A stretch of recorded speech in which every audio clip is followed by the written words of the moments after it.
Coucou les amis, coucou tout le monde, j'espère que vous allez bien, j'espère que vous êtes en pleine forme, que tout va pour le mieux pour vous. Là j'avais envie de vous faire une petite vidéo parce que j'avais envie voilà, de mettre en lumière tout ce qu'on est en train de quitter en fait par rapport à tout ce qui se passe en ce moment, et je le fais tout particulièrement parce que je sais qu'il y a beaucoup de personnes en ce moment qui ont peur. Voilà, qui ont peur de tous ces grands changements, qui sont complètement perdus, angoissés, ce qui est un peu normal quand même, parce que c'est vrai que vu comment les choses bougent, et surtout la vitesse à laquelle ça bouge, bon, voilà, donc j'avais envie de faire une petite vidéo pour montrer à quel point c'était devenu absurde, à quel point on était parti très très loin, et voilà, de voir le côté vraiment... comment je pourrais dire? Avec humour, hein, bien sûr, toujours, parce que c'est important de ne pas perdre son humour, mais de mettre en lumière des choses tellement incohérentes qu'on vivait depuis des années. Et je pense, je l'espère, je le souhaite, qu'ils soient en train de partir.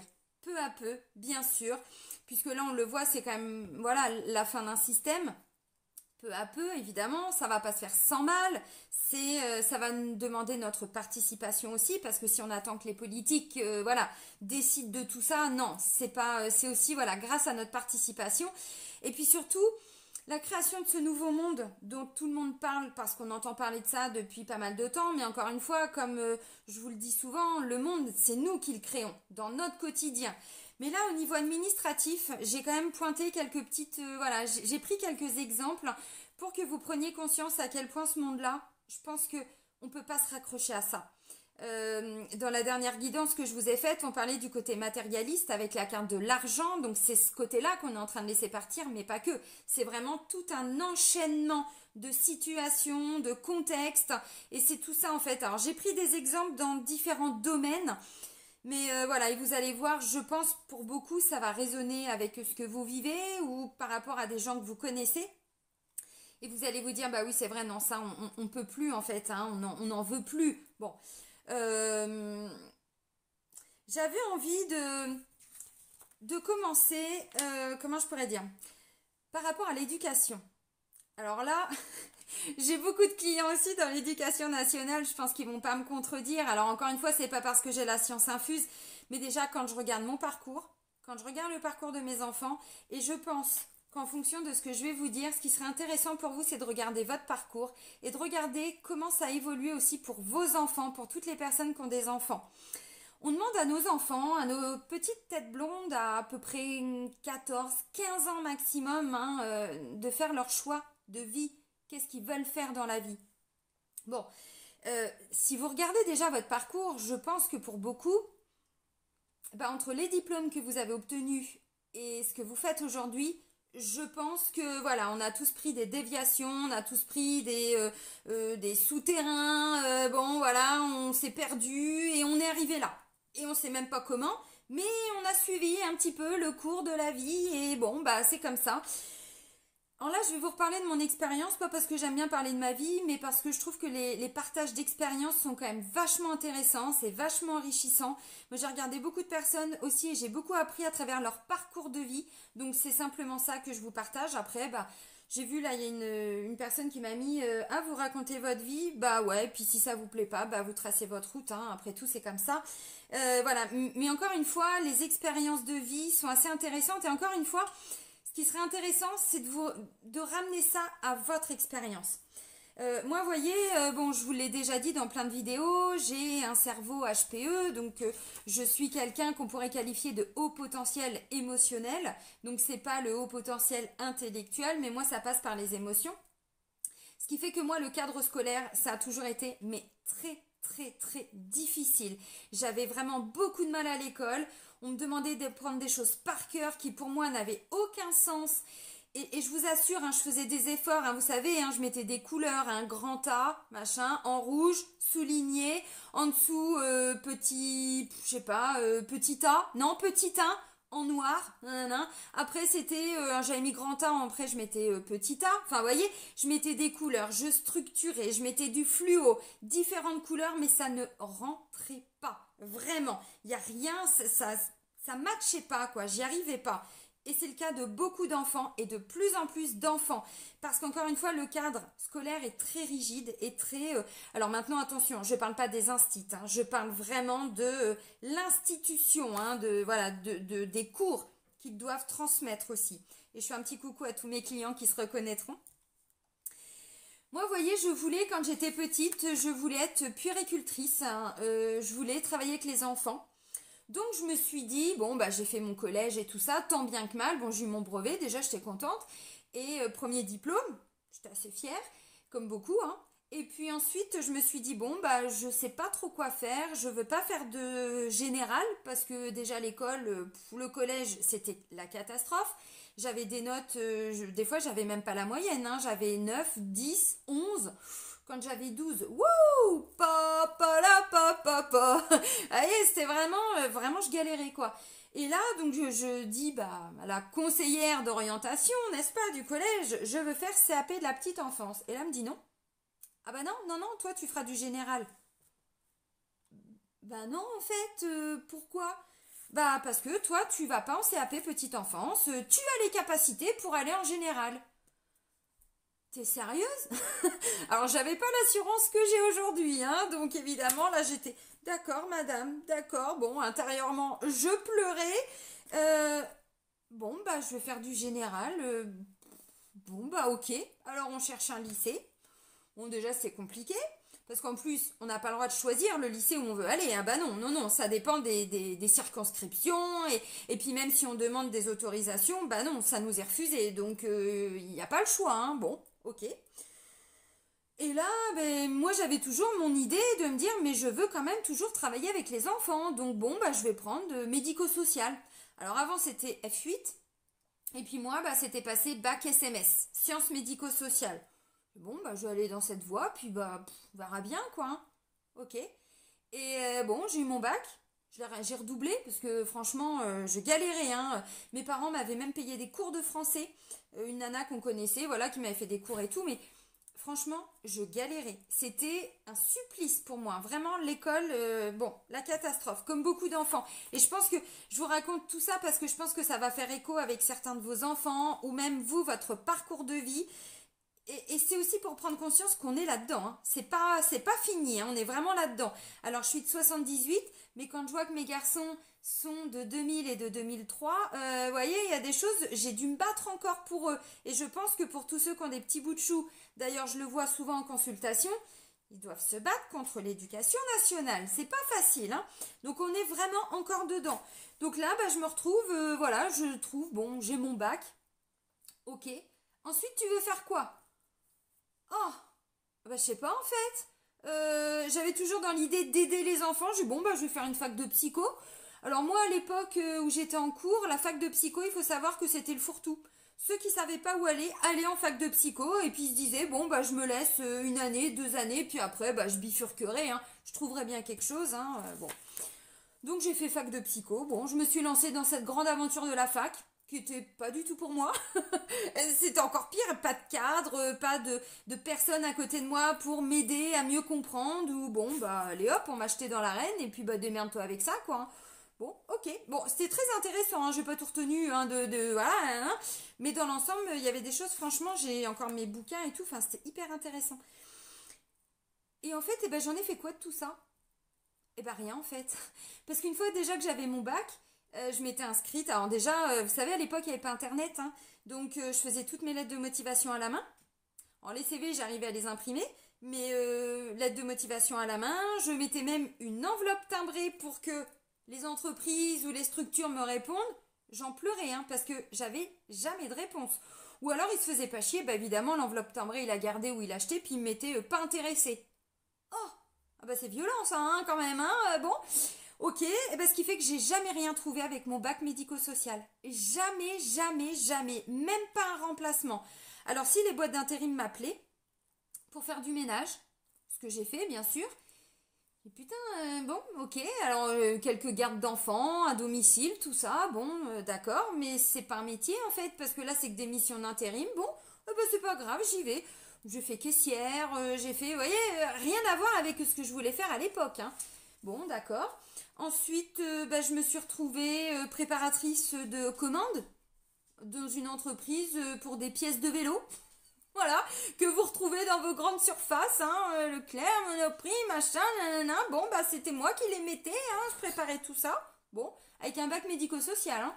Ensuite, je me suis retrouvée à faire les blinis. Vous savez, les petits blinis là. C'est l'entreprise, elle est à 1 heure de route de chez moi. Je me suis retrouvée à bosser de nuit, faire de l'intérim. Bon.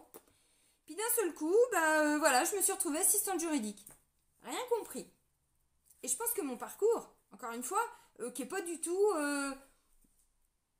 comment je pourrais dire, c'est très courant en fait ce genre de parcours, dans le sens où bah, on part d'un truc, on se dit moi je veux faire ça, ah bah non, là déjà on nous met une barrière, ah non non, tu vas pas faire ça. Pourquoi? Parce que nous, nos statistiques, nous on a des contrats avec toutes ces écoles là, donc toi tu feras pas ton CAP, bah d'accord. Et puis en fait, et ben voilà, tout mon parcours dépendait de ce choix de cette conseillère d'orientation. Bah merde alors. Et ça, je suis sûre que c'est encore, mais vraiment d'actualité. Moi, pour mes gosses, j'ai dû encore me battre. Hein. Là, mon fils, le deuxième, il est en BTS.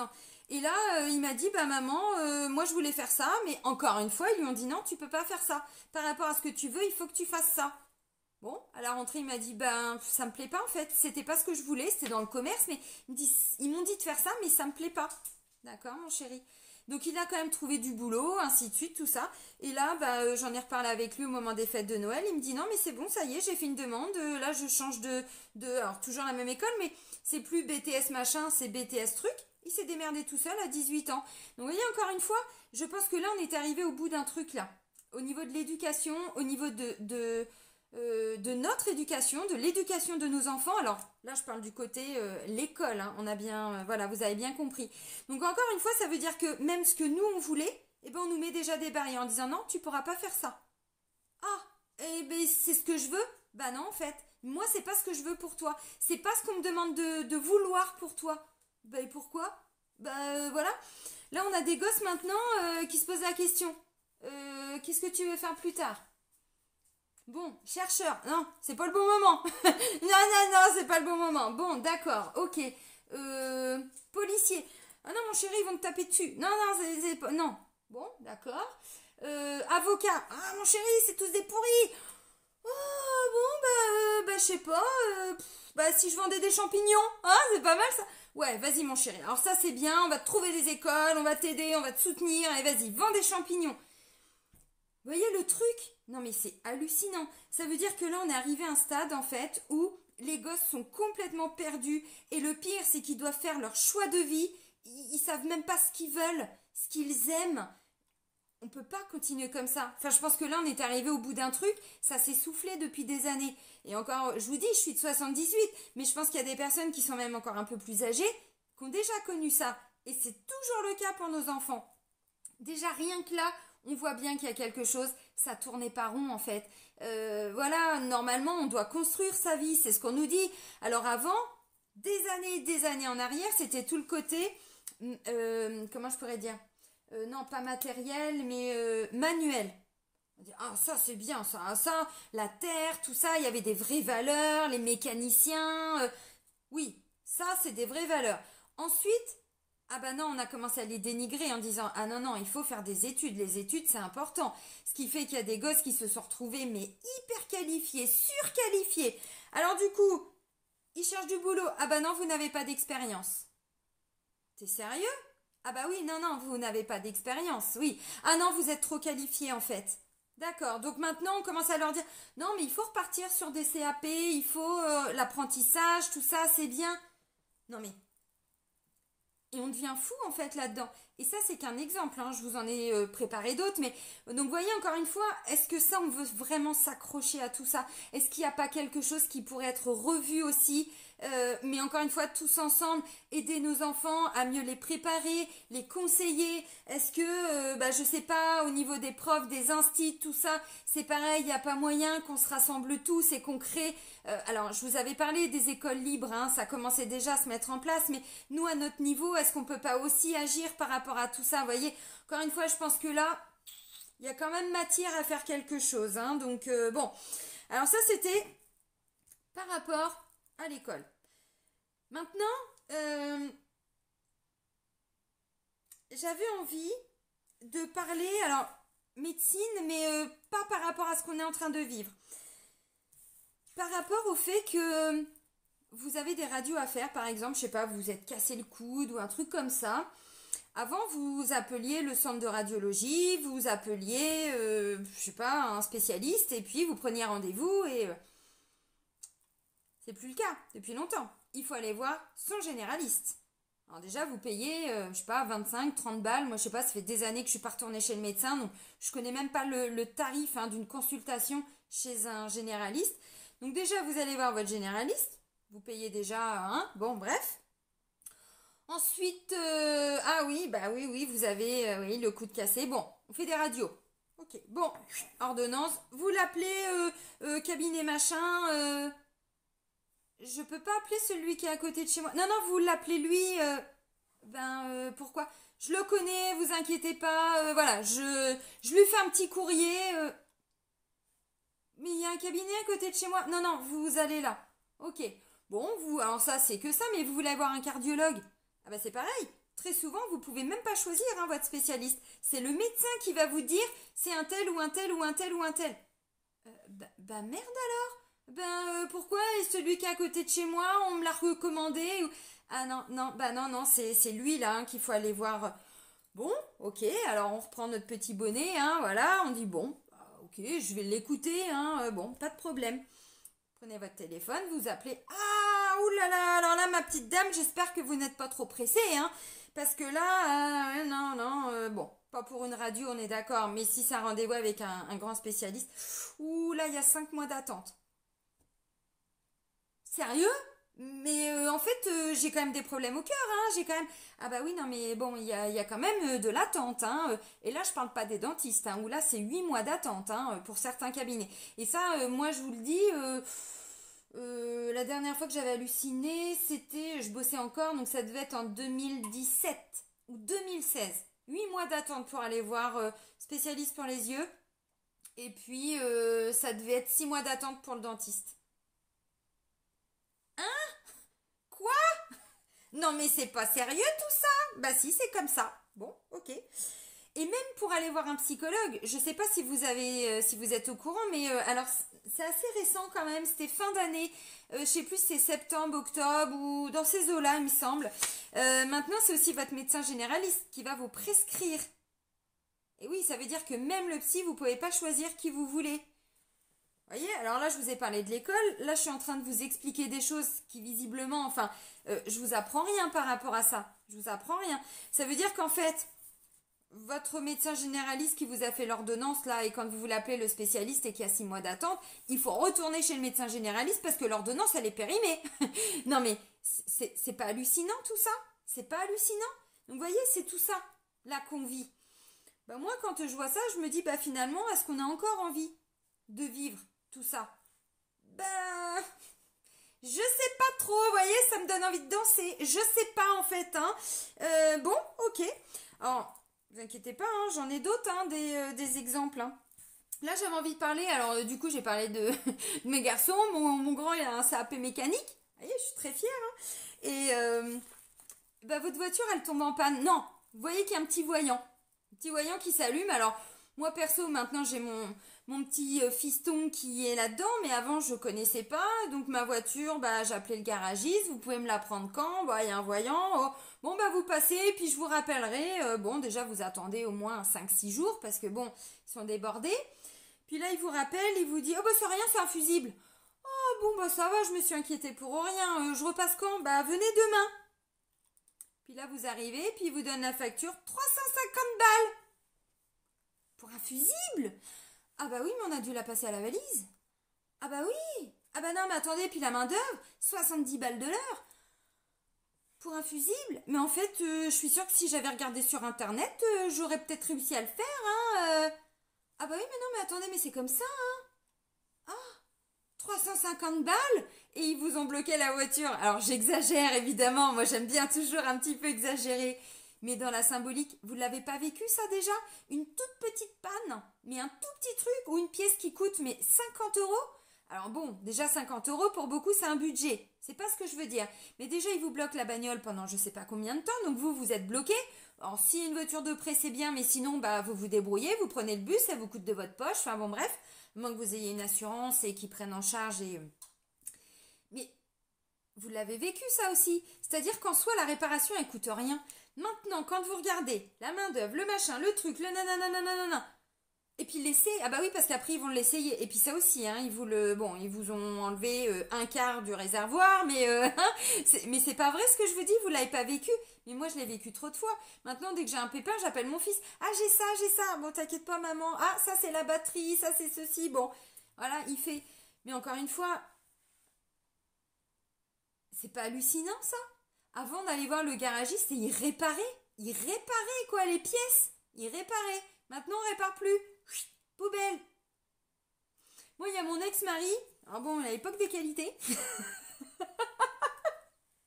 Bon, il n'avait pas que des qualités, mais un jour, pareil, il s'est rendu compte que le garagiste lui mettait un petit peu à l'envers. Puis un jour, réparation, machin, c'était pas grand-chose. Il dit non, mais je vais rester en fait. Déjà, le mec, ça lui faisait un petit peu chier. Hein. Et ben, quand il a retiré la pièce et qu'il a changé, il fait vous pouvez me la montrer la pièce? Elle était quasiment pas abîmée en fait. Quasiment pas abîmée. Et là, il lui a dit, mais vous vous foutez de moi ou quoi? Alors, vous allez me faire payer le prix de la pièce qui était quasiment pas abîmée, la main d'œuvre, la nana, puis après, il faut la repasser à la valise parce qu'il faut voir si niveau électronique, tout est ok, tout est machin. Donc, un truc qui m'aurait coûté, j'aurais pu attendre en plus, mais au pire des cas, 50 ou 70 euros, là, vous allez me facturer 400 euros. Vous voyez? Mais c'est encore un exemple. Alors évidemment, j'exagère. J'exagère toujours un petit peu, mais c'est pour que vous compreniez à quel point ce que je vous dis, vous l'avez vécu obligatoirement. Vous l'avez vécu en fait. Alors c'est sûr que pour les médecins, maintenant, tout ça, il y a Doctolib. Mais encore une fois, c'est pareil. Il faut toujours attendre. Il y a toujours du délai d'attente. Il est passé où le médecin de campagne? Il est passé où le médecin de campagne qui se déplaçait, qui faisait ses visites à domicile le matin et le soir après ses rendez-vous au cabinet? C'est fini tout ça, ça fait longtemps. Et le médecin de campagne, c'était celui qui vous connaissait le mieux, hein. Mais le mieux, hein. Et encore un autre exemple, quand mon dernier était tout bébé, il avait beaucoup de régurgitation. Alors au début, je l'ai allaité, j'ai allaité mes deux loulous. Et puis, bon, pour plein de raisons différentes, malheureusement, j'ai dû arrêter de l'allaiter. Et donc, on lui donnait du lait, bon, bref, voilà. En poudre, là. Mais il faisait des rejets, mais... attention, il fallait se pousser, hein, parce que là, il visait, mais c'est un truc de malade. Et là, j'appelais donc le médecin, le petit jeune, parce que, voilà, cabinet d'à côté. Il est emmerdé, il trouvait pas. Mais il trouvait pas. C'est-à-dire que mon gamin, il me l'a laissé comme ça pendant 2 mois et demi, 3 mois. Donc, il prenait un biberon, il revomissait tout. Donc, il avait tout le temps la dalle, il prenait rien. Enfin bon, et moi, j'étais complètement en stress, paniquée. Au bout d'un moment, ça m'a gavé. J'ai appelé mon médecin généraliste de quand j'étais gamine. Ah bah oui, à Cabourg. Donc, ça m'a pris quand même, j'avais quasiment 1 heure de route. Quand je suis arrivée, je lui ai expliqué. Il m'a dit, je sais ce qu'il a, ton fils. C'est rien de grave. Ah ouais? Ah bah non, c'est le clapet en fait. Ton petit, bah voilà, le clapet, il est pas bien formé. Voilà, tout à fait. C'est pas grave, t'inquiète pas. Il me dit, bon, je vais l'ausculter quand même. Mais il m'a sorti ça, j'étais encore avec mon gosse dans les bras, quoi. Il me dit, je suis sûre que c'est ça.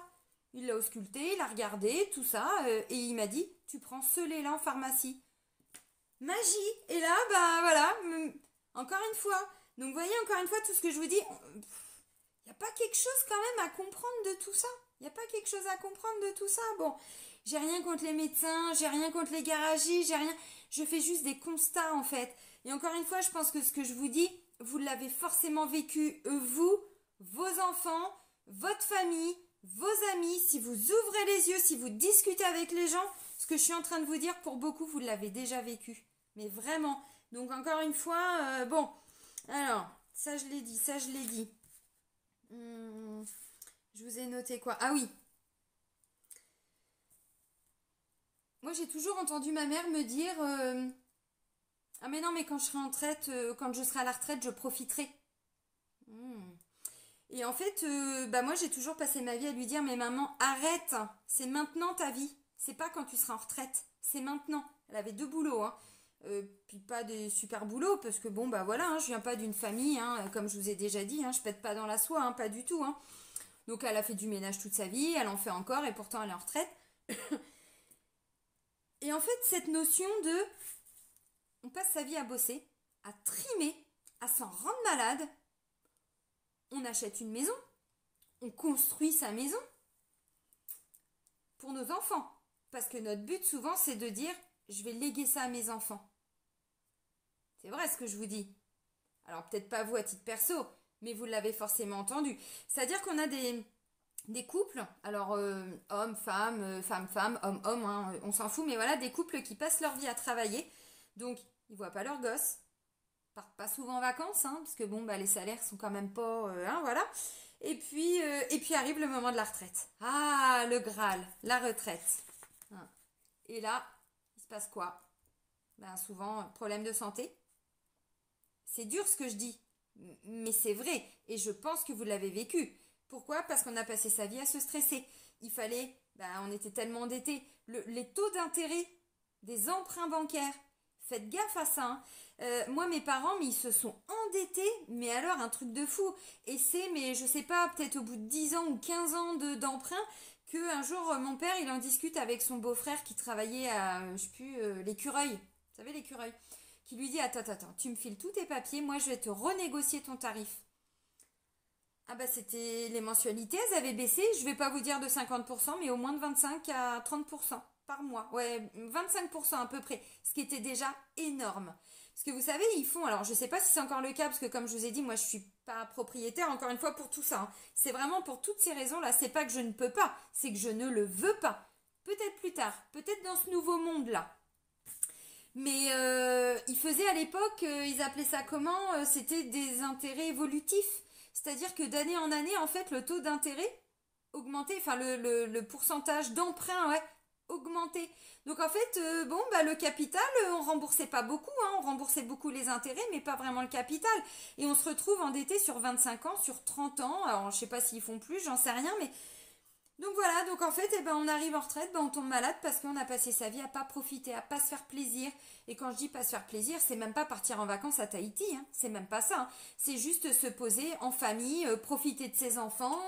Ben non, parce qu'on bosse tout le temps. On fait des heures, on fait des heures, on fait des heures, et puis finalement, bah, on tombe malade. Là, il y a mon chien qui est en train de ronfler. Je sais pas si vous allez l'entendre. Donc voilà, donc quand je serai en retraite, je pourrai profiter. Bah, vous voyez, ma mère, ça fait 1 an et demi qu'elle est en retraite. Bah, elle bosse encore. Donc, elle est en retraite d'un boulot, mais elle continue de faire du ménage, de faire de l'aide à la personne et tout ça. Pourquoi? Parce qu'elle a un crédit sur le dos. Encore. Bon, bah, voilà. Donc, et puis souvent, et là, bah, c'est. Moi, je l'ai vu, hein, quand je travaillais bah, en tant qu'assistante juridique. Euh, Bah, souvent, quand les parents décèdent et qu'il y a un bien, bah, il se passe quoi avec les enfants? Bah, les enfants, ils se pourrissent la vie en fait. C'est-à-dire que les parents se sont saignés toute leur vie pour léguer ça à leurs enfants, mais les enfants, ils se bouffent la gueule entre eux et ça finit en procédure. Il y en a un qui veut garder la maison, l'autre qui veut racheter, l'autre, oula, il va, attention au centime près, attention c'est comme ça, et ça part en procédure. Et souvent la maison elle est vendue. Donc en fait, on passe sa vie à travailler dur, vraiment hein, à se saigner, à pas profiter, à jamais partir en vacances pour pouvoir léguer quelque chose à nos enfants. Et finalement, quand on décède, les enfants, ils font quoi? Alors, ou ils foutent le vieux qui reste là en maison de retraite, hein. Puis une fois que le vieux il est parti, il est mort, et ben allez hop, et ben ça part en procédure. Et là, c'est ce qu'on appelle des procédures de succession. C'est-à-dire qu'il reste des biens, mais les enfants bah, se bouffent entre eux parce que le côté très matérialiste, on n'arrive pas à se mettre d'accord, et nanana, nanana. Est-ce que ça vaut vraiment le coup encore? Enfin, je pense que ça c'est pareil, ce que je vous dis, vous le savez, je vous apprends rien. Vous avez, si vous ne l'avez pas vécu à titre personnel, vous l'avez forcément entendu autour de vous, que ce soit à travers des membres de la famille, des amis, des collègues, au travail, peu importe, vous voyez. C'est pareil, je vous apprends rien quoi. Moi j'en ai vu combien, mais combien de procédures de succession parce qu'ils n'arrivaient pas à se mettre d'accord, il n'y avait jamais de signature chez le notaire Et c'était pas possible de se mettre d'accord. Donc on a des parents qui se sont saignés, vraiment, qui n'ont pas profité de la vie, qui s'en sont rendus malades. Et finalement, bah, les enfants derrière, eh ben, ils sont même pas contents de ce que leur lèguent leurs parents. Cette vie-là, j'en veux pas. J'en veux pas de cette vie-là. Et vous, vous en voulez? Vous en voulez encore de tout ça? Stop ou encore? C'était sur RTL ça. Ma mère m'a sriné toute ma vie avec RTL. Enfin, quand j'étais plus jeune, jusqu'à ce que je... Taillot, j'en peux plus d'RTL. Stop ou encore? La valise RTL. Bon, bah là, c'est un petit peu ça. On peut... Enfin, en étant honnête, je pense que tout ça là... Et j'ai pas fini, hein, j'ai encore un exemple à vous donner. Je pense que ça, quand on comprend dans la symbolique... Non, ça, on n'en veut plus. C'est pas possible. Donc, vous voyez, quand il y a des gens qui me disent qu'ils ont peur de quitter tout ce côté-là, ben, moi, j'ai envie de vous dire, est-ce que vraiment vous le revoulez encore? Vous re-signez encore pour 30 ans? Pour 50 ans? Ou est-ce qu'il n'y a pas moyen, à un moment donné, d'essayer de comprendre tout ça et de faire autrement? Et de faire autrement? Ben, moi, je pense que si. Je pense qu'on en est tous capables. Vraiment. Alors évidemment, vous allez me dire, ah bah oui, mais moi, les contrats d'assurance, les contrats de prêt, c'est pas moi qui les fais, hein. Ça, je l'entends. Je l'entends. Maintenant, c'est toute une réflexion, c'est tout un cheminement, évidemment. Mais là, tout ça, c'est en train de s'effondrer dans les mois à venir, les années à venir. Il y a vraiment tout un nouveau processus là qui est en train d'arriver. Donc déjà là, par rapport à ce que je suis en train de vous dire, enfin, je sais pas, mais combien vraiment hein, ont profité de leurs parents, combien profitent de leurs enfants, combien aujourd'hui arrivent à passer du temps avec leurs enfants sans parler de télé, revenir à une vie plus normale, sans téléphone, sans machin, sans truc. Ah bah non, parce que nos gosses, Snapchat, Insta, nanana, nanana, et nous on est à côté, et ouh, je suis là, hein, Cette vie-là, on la veut encore? Vraiment? On en veut encore de tout ça? Parce que vous voyez, on parle des masques, hein. Moi je suis la première à en parler, hein. Mais pour beaucoup, hein. Alors là, c'est ceux qui ont des enfants, mais pas des jeunes. Combien de fois vous leur parlez à vos gosses et ils vous écoutent même pas en fait, parce qu'ils sont scotchés, souvent en plus ils ont même les écouteurs. Alors ou il y a une oreillette et puis l'autre, bon voilà. Ou alors, ah bah si, vous les entendez, mais ils vous parlent pas en fait, ils parlent à leurs potes sur... C'est une vie ça? Est-ce que ça, on en veut encore? Enfin, je suis pas sûre, hein. Je suis pas sûre, hein. Quand je vous dis, il faut ramener le côté humain, le côté on se rassemble, le côté... Moi, il y a un moment donné, quand mes garçons, ils ont commencé... Alors déjà, le premier portable, c'était pas avant la sixième. Parce qu'à partir de la sixième, ils devaient prendre le bus. Ça, déjà, ça faisait tôt pour moi. Mais bon, on était dans le camp. Au début, hein, je les rentrais, pas de portable, hein. Puis finalement, c'est trop la galère parce que bah, les bus, bah non, maman, il s'est même pas arrêté, il était trop blindé. Bon, et moi, j'attendais, je m'inquiétais. Et putain, mon gosse, il est où? Ça se trouve, il a pas pris le bon arrêt, machin. Mon grand, j'ai été même jusqu'à faire le trajet de bus avec lui avant la rentrée scolaire. Bah, toute la famille dans le bus. Bon, tu vois, mon chéri, hop, tu vas appuyer là. T'as bien vu, hein, c'est bien l'arrêt de la mairie, là. Et là, tu reprends bien ce bus-là. Hein. Vous voyez, essayez de leur montrer un maximum parce que je voulais pas de portable. Mais il y a des gens qui étaient morts de rire dans le bus, hein, qui voyaient la famille tuyau de poil, hein. Bah oui, c'est ça. Et ben c'était nous. Et ben oui, mais je voulais pas de portable. Je croyais encore que c'était possible. Bon, bah ça n'a pas été trop possible très longtemps, hein. Bon, bref. Tout ça pour dire que voilà, alors l'évolution c'est bien. Mais je pense que là on est arrivé au bout d'un truc quand même, hein. On est arrivé au bout d'un truc, enfin c'est pas possible ça. Moi quand mes enfants, donc c'était ce que j'étais en train de vous dire, à un moment donné, quand on passait à table, je disais par contre les portables, vous les mettez sur la table basse. Et vous me coupez le son. Parce que là, on mange aucun portable à table. On en a pour, je sais pas, 30 minutes, hein, parce que bon, voilà, on mangeait pas non plus en 3 heures. Pas de portable en fait. Mais comment ça les emmerder? Oh non, maman, hein. Des fois, ils planquaient là. Et sur les... Portable, on mange. Non mais, on en veut encore de ça? Mais c'est pas possible en fait. C'est-à-dire que même les réseaux, ça nous a rendus mais complètement dépendants. Il y a combien d'adultes? Parce que là, je prends l'exemple des enfants. Mais encore une fois, les parents, il y en a combien? Moi, je le vois, alors, à l'époque où j'allais encore au resto, ils étaient à table, tout le monde sur le portable. Ok, alors vous payez un resto à vos enfants, vous abattez tout le monde sur le portable. Et puis ça regardait quoi? Des trucs qui pouvaient attendre 2 heures après, quoi. Et Facebook, gna gna gna gna gna gna. Ah bah c'est sympa en fait votre petit moment en famille, non? Mais c'est assez intéressant. Bah, vous auriez pu manger un petit poulet à la maison, hein, ça aurait été pas plus mal en fait, hein. Donc, on en veut encore de ça? Pas sûr, hein? Pas sûr, hein? Parce que bon, les téléphones, tout ça, c'est bien, mais des iPhones à 15 ans, bon, il y a besoin de tout ça? Je pense pas. Moi, les premiers portables que j'ai achetés à mes enfants, bah, ils étaient contents, hein. Ils sont arrivés au collège, oh, bah, voyons, oh, la gueule du machin, voyons. Et puis, ils m'ont dit, bah, maman, c'est comme ça et c'est pas autrement. Je suis désolée. Après, ils ont eu des iPhones. C'est pas moi qui ai payé, hein. Et moi, je leur ai dit, hein. Je ne mettrai pas un centime dans un iPhone. Vous êtes beaucoup trop jeune, il n'y en a pas l'utilité. Déjà, moi, j'en ai pas l'utilité. Alors, vous, à votre âge, parce que bon, c'est bien beau aussi tout ça, hein, mais tout est payant après. Hein. Et les machins, tu écoutais ta... Ah, bah, faut payer pour la musique. Ah, bah, faut payer pour ça. Bah... Moi, j'avais le bon vieux Samsung hein, à l'époque. Alors bon, maintenant, après, j'ai arrêté Samsung parce que c'est pareil, c'était parti beaucoup trop loin.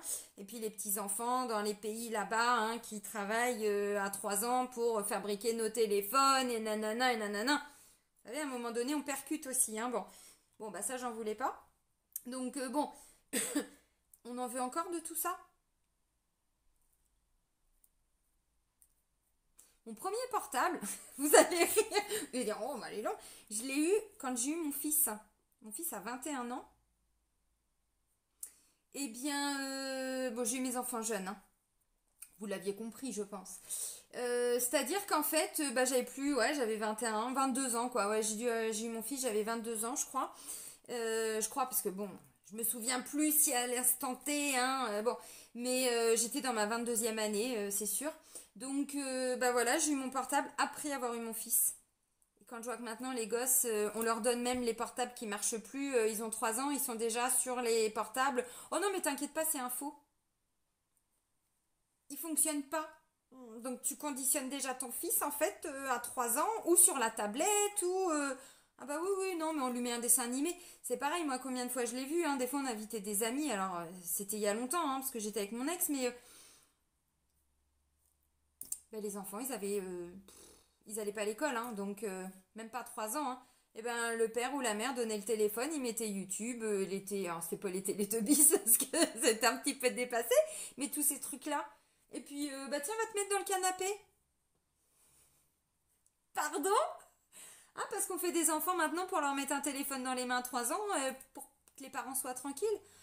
Ah, c'est intéressant en fait cette éducation. Donc c'est vous qui avez besoin que les maîtres et les instits fassent l'éducation. Parce que visiblement, vous, là, il y a un problème. Vous voyez, encore une fois, le but, il n'est pas de se juger. Là, je le dis avec humour. Mais je vous assure que moi, ça me choquait. Ça me choquait. Vraiment.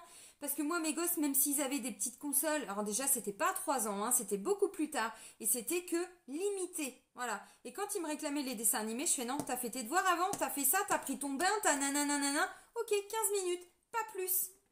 Et c'était pas du matin au soir et non, non. Maintenant, il y a quoi? Il y a la console, il y a alors, console portable, la console bah, sur la télé, il y a le portable, il y a machin, il y a truc. Et si on déconnectait nos enfants aussi de tout ça? Si on les déconnectait? J'avais vu un reportage, normalement c'est pas avant 12 ans, un écran. 12 ans. Ah bah c'était à l'âge où mes enfants allaient... Bon, je l'ai vu bien après, hein. Mais tout ça pour dire que non, mais stop, stop, stop, stop, stop, stop, stop, stop, stop, stop. C'est pas vivable ça. C'est pas vivable. Ça crée des dépendances. Ça crée des dépendances. Maintenant, les enfants, les jeunes, hein, les ados ou voilà, les jeunes ouais, 18, 20 ans. Pour beaucoup, hein. Peut-être pas tout le monde, encore une fois, hein, pas tout le monde, hein. J'ai tendance à exagérer, mais parce que voilà, je parle vraiment dans la globalité. Vous leur retirez le téléphone. Ils se font chier. Ils se font chier. Mes enfants me le disaient, hein. Oh, mais ça va, maman, c'était de ton temps. Ah, merci, mon chéri. Mais moi, à l'époque, quand mon père, il était en train de tapisser une pièce, ben, je restais pas devant la télé, en fait. Je passais la colle, ouais, trucs comme ça, quoi. Tu fais le potager. Il me demandait rien.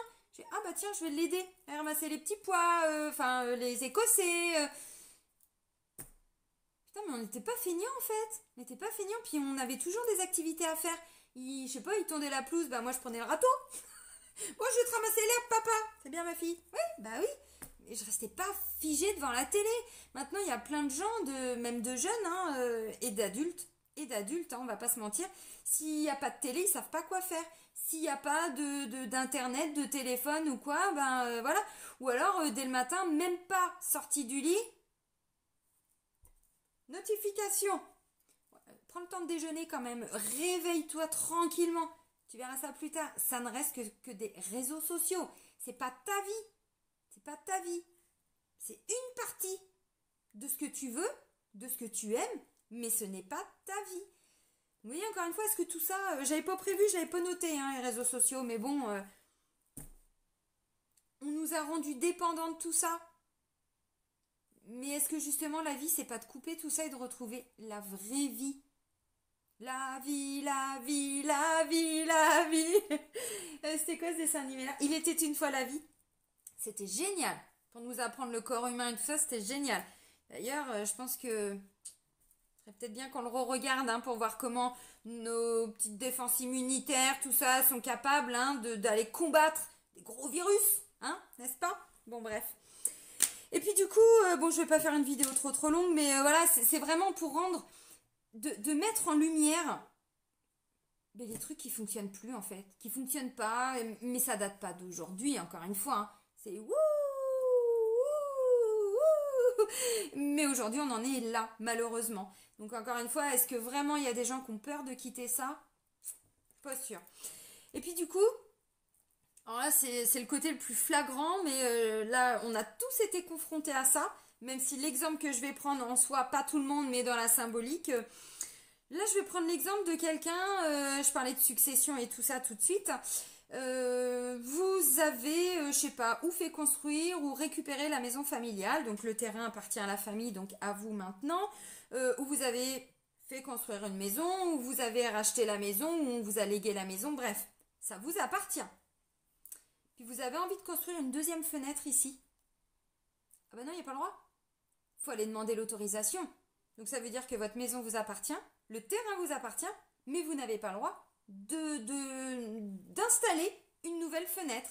Il faut un permis de construire. Donc vous allez à la mairie. Et là vous dites, ok, alors vous remplissez ça, en 4 exemplaires, ou 5, hein. Donc il faut tout ça comme papier, n'est-ce pas? Et puis vous n'oubliez pas surtout le petit feuillet rose, là c'est le bleu, le vert. Ah non, le vert c'est pour vous. Ah d'accord, ok, bon. Vous envoyez tout ça en lettre recommandée avec accusé de réception à Paris, hein, n'est-ce pas? Et puis ils vont nous faire redescendre ici, donc voilà votre dossier. Et puis vous aurez une réponse dans 4 à 6 mois. C'est pas vrai ce que je vous dis dans la symbolique. L'administration, pour un petit truc, il faut toujours demander plein d'autorisations, il faut remplir plein de dossiers en double, en triple. Vous l'avez déjà envoyé une fois, mais non, mais en fait ils ont perdu, donc il faut renvoyer. Et puis on veut être sûr, donc on envoie en recommandé avec accusé de réception, qui nous coûte une blinde. Et puis on a une réponse dans 6 mois. Bah oui, mais en fait ma petite fenêtre là, finalement, elle va gêner personne. Eh mais non, mais t'as pas le droit là. Et pourtant, ta maison t'appartient. Ton terrain t'appartient. Ok. Et c'est pas tout. Vous avez toujours la même maison. Alors bon, vous attendez l'autorisation pour construire cette petite fenêtre, hein, et puis vous vous dites, bah tiens, j'ai envie de repeindre mes volets en rouge. Et puis de planter un arbre là. Ah ben dis donc, mais non, mais t'as pas le droit, faut aller demander l'autorisation aussi. Non mais t'es sérieux? Bah oui, tu retournes à la mairie. À l'arbre? Ah non, ici il n'y a pas le droit, hein. Par contre là, tu as le droit. Mais bon, à 3 mètres, hein, de ton grillage, parce que bon, non, après il y a un passage là, une servitude, tout ça, non, à 3 mètres. Ah bah non, mais en fait, moi je voulais le mettre. Ah non, t'as pas le droit. C'est comme ça, t'as pas le droit. Bon, d'accord. Bon, et puis j'ai envie de repeindre mes volets en rouge. Alors là, il faut que je reprenne la réglementation. Tac, tac, tac. Bah oui, le truc des architectes hein, de France, là, les bâtiments de France. Ah non, non, non, non, non, non. Les volets en rouge, il n'y a pas le droit. Non, non, non. En marron, oui. En rouge, non. Et bleu non plus, d'ailleurs. Hein. Bah pourquoi? Bah il y a une église à 10 kilomètres là-bas. Ah bah ouais, mais il y a des champs. Et puis là, il y a des chevaux, il y a des... Ah non, mais c'est comme ça, mais il n'y a pas le droit, en fait. Ah, mais c'est ma maison. Ah non, monsieur. Vous payez des taxes foncières. Parce que si demain tu payes pas tes taxes, ton terrain t'appartient plus. Ah non mais c'est pas hallucinant tout ça.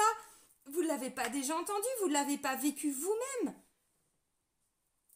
Combien de fois ma mère m'a dit ah ben non mais moi j'ai pas le droit de planter un arbre ici. Je fais eh c'est bon. Il y a un moment donné tu commences à me gaver à être gna gna, il y a pas le droit, il y a le droit. Moi j'ai envie de le faire, je le fais. Là j'ai planté 2 arbres, j'en sais rien si j'ai le droit, je l'ai fait. Bon, en même temps ils sont tout jeunes donc le tronc il est comme ça. Pas déranger quelqu'un. Non mais c'est pas hallucinant ce que je vous dis là. Mais c'est vrai. C'est-à-dire que vous trimez toute votre vie. Vous avez payé votre terrain qui vous a coûté une plombe. Vous avez acheté votre maison. Et en plus vous payez des taxes. Et gna gna gna, et gna gna gna. Et si vous payez pas les taxes, ah bah votre maison vous appartient plus. Donc en fait, il n'y a rien qui nous appartient. Donc on passe notre vie à se faire chier à bosser. On en développe des maladies. Donc on prend des médicaments. Ok? Ok, dingue. Les visiteurs. Non mais sans déconner, ça c'est le monde dans lequel on vit ça. Et on n'a pas parlé du cadastre.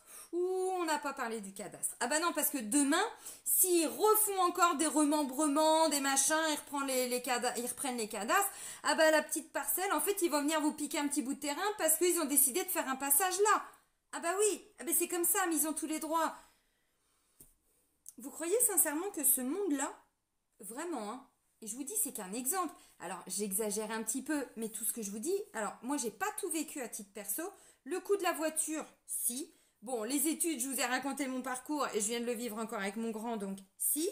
Le fait d'entendre ma mère toujours dire quand je serai en retraite, quand je serai en retraite, bon bah aujourd'hui elle y est, et ben continue de bosser quand même parce que le crédit de la maison, bah il n'est pas fini d'être payé, voyez, bah voilà, elle fait encore des toilettes, voilà, elle aide les gens à manger, et bon bah voilà, c'est sa vie, c'est comme ça, elle a fait des choix. Ok.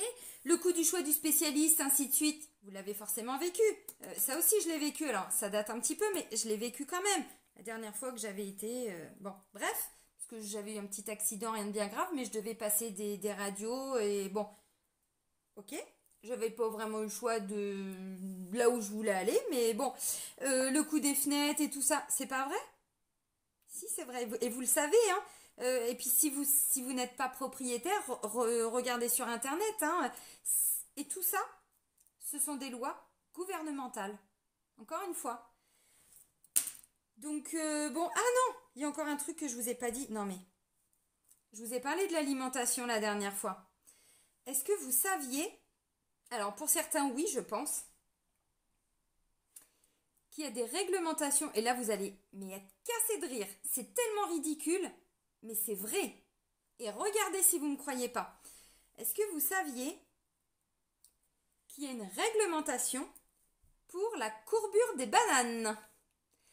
Ah bah oui, parce que si la banane elle est trop courbée, on n'en veut pas dans nos grandes surfaces. Et puis si elle n'est pas assez courbée, on n'en veut pas non plus. Donc ça veut dire que tout ça on le jette parce qu'il faut que la banane elle soit vraiment comme ça, dans cet angle-là. Limite on ressort le rapporteur quoi et le compas.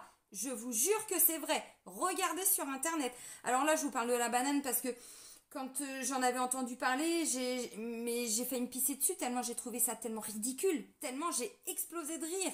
Et c'est vrai, c'est le monde dans lequel on vit. Ah, parce que la banane, si elle est toute petite comme ça, comme j'en ai mangé au Maroc, c'est pas possible. Pourtant, elles sont excellentes. Excellentes.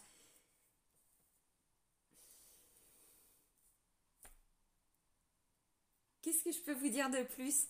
C'est sympa, mais je pense que voilà, il est temps de quitter tout ça en fait. Il est vraiment temps de quitter tout ça. Donc encore une fois, là, je vous donne des exemples. Je ne vais pas vous dire que demain, tout ça, ça va s'arrêter.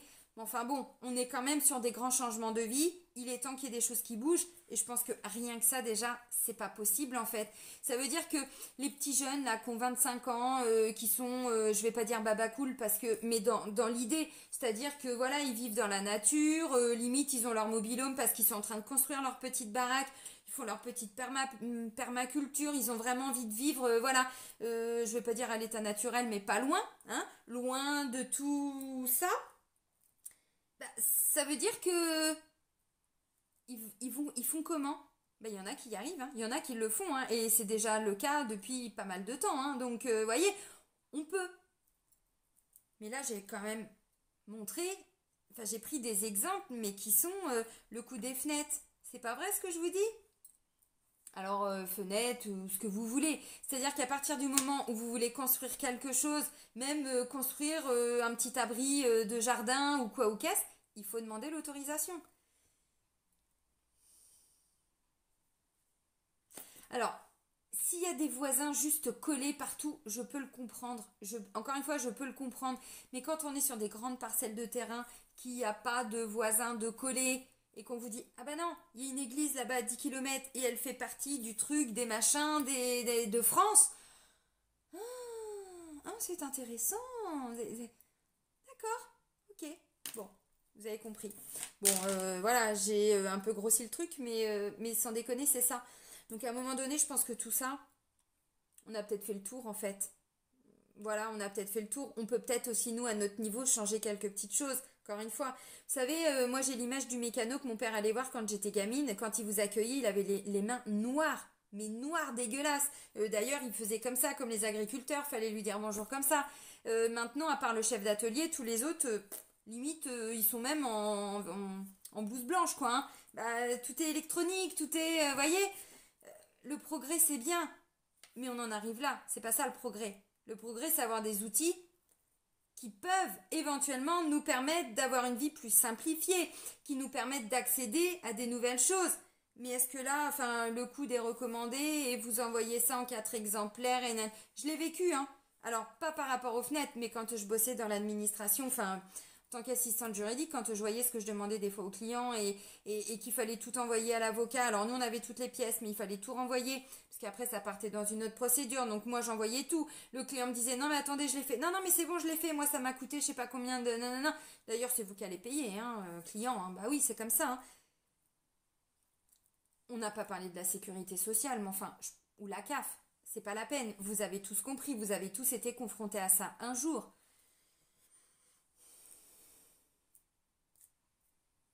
Ouin, ouin, ouin, ouin. Bon. Donc voilà les amis, le monde dans lequel on vit, et encore une fois, c'est qu'une toute petite partie. Mais si on remet tout ça dans tous les domaines, essayez d'analyser encore une fois tout ce qui n'est pas cohérent, euh, tout ce qui vous a été refusé à cause de ces lois gouvernementales, à cause de ces... Ah non, non, ça, il n'y a pas le droit, ça, c'est... Non, c'est comme ça. Le coût des génériques, le coût des médicaments génériques, il a fallu quand même, à un moment donné, moi, il y avait le pharmacien.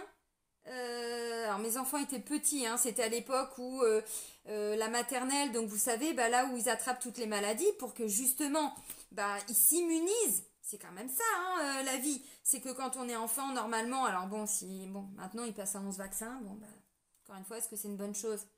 Bref, voilà, donc normalement, c'est là qu'ils chopent plus ou moins les petites maladies. Comme ça, ils s'immunisent. Bon, bah, moi, mes enfants, bah, comme tous les enfants, ils ont eu des petits trucs. Donc, j'allais voir mon médecin qui, bon, bref. Ensuite, j'allais voir le pharmacien. Il me balançait les génériques. Je dis, non, mais c'est pas celui-là que je veux, c'est celui-là. Ah, mais il faut que ce soit noté sur l'ordonnance. Donc, c'est toi qui décides, en fait. C'est toi qui décides. Je ne peux même pas décider de ce que je veux pour mon fils. T'es sérieux? Oh, putain. Non, mais... Et quand... Donc je retournais voir le médecin la fois d'après quand mes enfants étaient malades. Vous mettez pas de générique.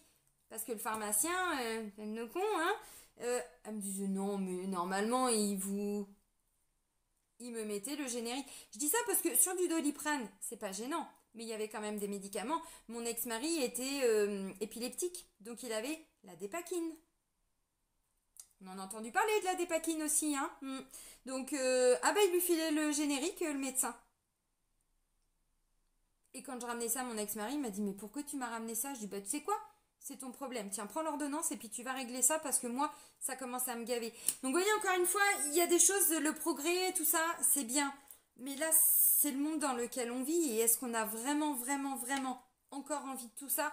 Ne pas être en mesure de choisir ce qui est juste pour nous, ce qui est bon pour nous. Nos enfants à 14 ans, on leur demande de savoir ce qu'ils veulent faire à l'école, mais déjà nous, on ne sait pas. On s'est reconverti je sais pas combien de fois. Moi, j'ai des clients, mais quand je leur dis, vous êtes dans quel domaine?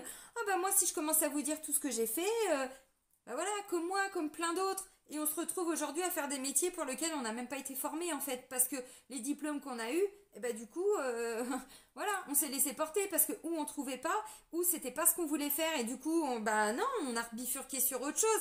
Donc vous voyez, encore une fois, c'est pareil, tout ça, ce qu'on peut pas laisser à nos jeunes, peut-être, je sais pas leur fermer de porte, parce que bon, le système de l'éducation, encore une fois, hein, le problème c'est que si on prend une voie, ah bah faut aller au bout, et on part au moins pour 2 ans, avant de repartir sur une autre voie, enfin... Bref, c'est tout ça qu'on quitte. Bah moi je suis contente et j'ai hâte en fait. J'ai vraiment hâte de quitter tout ça parce que c'était pas... Non, c'est pas possible. On peut plus vivre là-dedans. On peut plus. Trop de stress. Vous voyez encore une fois, tout ça c'est stressant. Ça ramène des maladies. C'est pour le mental. C'est pas bon. C'est pas bon. On est propriétaire mais finalement on est propriétaire que du vent, de rien. Bah oui parce que tant qu'on paye nos taxes, tout va bien. Mais le jour où on les paye pas, dehors les Romano. Bah, c'est un peu ça, hein, donc bon. Bon, bah voilà les amis. Alors après, évidemment, vous ferez votre idée. Encore une fois, j'aurais pu en prendre plein d'autres exemples. Là, j'ai pris le coup de la banane. C'est pas drôle, ça?